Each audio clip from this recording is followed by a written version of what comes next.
রামপুরহাটে উদ্ধার বিপুল পরিমাণ ammonium nitrate. Truck থেকে উদ্ধার হয়েছে 320টি ব্যাগ ভর্তি বিস্ফোরক। 16,000 কেজি অ্যামোনিয়াম নাইট্রেট উদ্ধার করা হয়েছে। তেলেঙ্গানা থেকে ঝাড়খণ্ড নিয়ে যাওয়ার পথে অ্যামোনিয়াম নাইট্রেট উদ্ধার করা হয়। ট্রাক চালক এবং খালাসিকে গ্রেফতার করেছে পুলিশ। 16,000 কেজি অ্যামোনিয়াম নাইট্রেট এবার উদ্ধার হলো। রামপুরহাটে উদ্ধার হয়েছে এই বিপুল পরিমাণ অ্যামোনিয়াম নাইট্রেট। ট্রাক থেকে 320টি ব্যাগ ভর্তি বিস্ফোরক উদ্ধার করা হয়, যার মধ্যে প্রায় 16,000 কেজি অ্যামোনিয়াম নাইট্রেট রয়েছে বলে জানা গিয়েছে। আমাদের পশ্চিমবঙ্গে এই প্রতিদিন এই অ্যামোনিয়াম নাইট্রেট, এই বারুদ, গুলি, বোমা কেন ঢুকছে? কেন এই কারখানাগুলোর এত দরকার হচ্ছে? কেন আগামী 26-এর জন্য কি স্টক করে রাখছে সরকার? আর সরকার যদি স্টক করে না থাকে তাহলে আমি প্রশ্ন করব সরকারের পুলিশের ওপর, কারণ পুলিশ তো সরকারের, মুখ্যমন্ত্রীর। পরের খবরে আসবো, হালি শহরে মাধ্যমিক পরীক্ষার্থী নিখোঁজ। বাড়ি থেকে বেরিয়ে নিখোঁজ হয়ে যায় মাধ্যমিক পরীক্ষার্থী।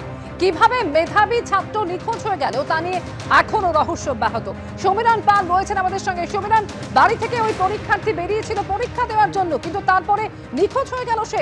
পরিবার কি বলছে এই নিয়ে?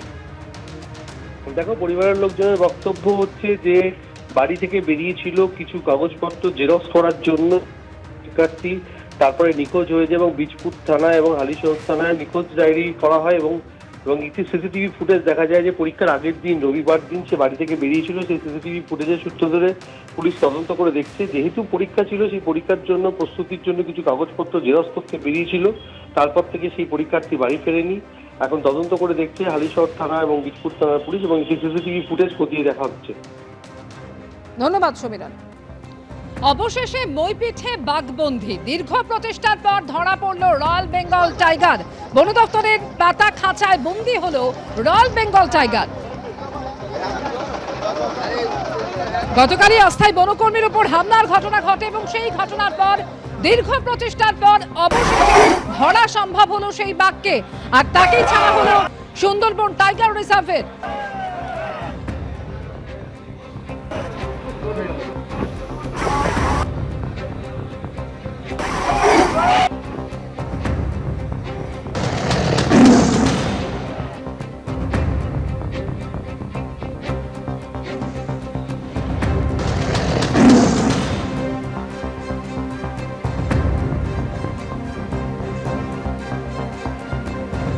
পার্থপ্রতিম ঘোষ আমাদের সঙ্গে রয়েছেন টেলিফোনে। পার্থপ্রতিম, দীর্ঘ টানাটানি চলে এবং তারপর শেষ পর্যন্ত খাঁচাবন্দি হয় বাঘ, আর এবার সেই বাঘকেই ছাড়া হলো সুন্দরবন টাইগার রিজার্ভের অধীনে জঙ্গলে।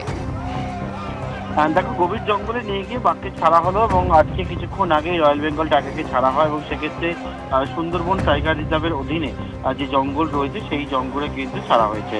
এবং তোমাকে বলবো যে বিষয়টা, সেটা হচ্ছে যে রয়্যাল বেঙ্গলকে দেখতে পাচ্ছ, সেটি হচ্ছে একেবারে গতকালকে যে বিষয় দেখা যায় একেবারে, সেটা হচ্ছে যে সুন্দরবনের মইপিঠ, কুলতলির মইপিঠের নগেনাবাদ এলাকার বাসিন্দারা দেখতে পান যে এই রয়্যাল বেঙ্গলের সঙ্গে একবার বাঘে মানুষের লড়াই দেখা যায় এবং সেই দীর্ঘক্ষণ ধরে সেই বাঘে মানুষের লড়াইয়ের পর গোটা জায়গা একবার নেট দিয়ে ঘেরা হয়। ঘেরার পরবর্তীকালে কালকে ভোর রাত্রি 3-3:30 নাগাদ বাঘকে কিন্তু পাকড়াও করা যায় এবং বাঘ খাঁচাবন্দি হয়। তার পরবর্তীকালে আজকে যেমনটা জানা যাচ্ছে যে সেটা হচ্ছে বাঘের শারীরিক অবস্থা যা পরীক্ষা নিরীক্ষা করার পর সেটা বলা হয় যে সুস্থ রয়েছে এবং সুস্থ রয়েছে বলার পরে কিন্তু সুন্দরবন টাইগার রিজার্ভের অধীনে গভীর জঙ্গলে ছাড়া হয়েছে পূর্ণবয়স্ক রয়্যাল বেঙ্গলকে। অমৃতা, ধন্যবাদ পার্থ।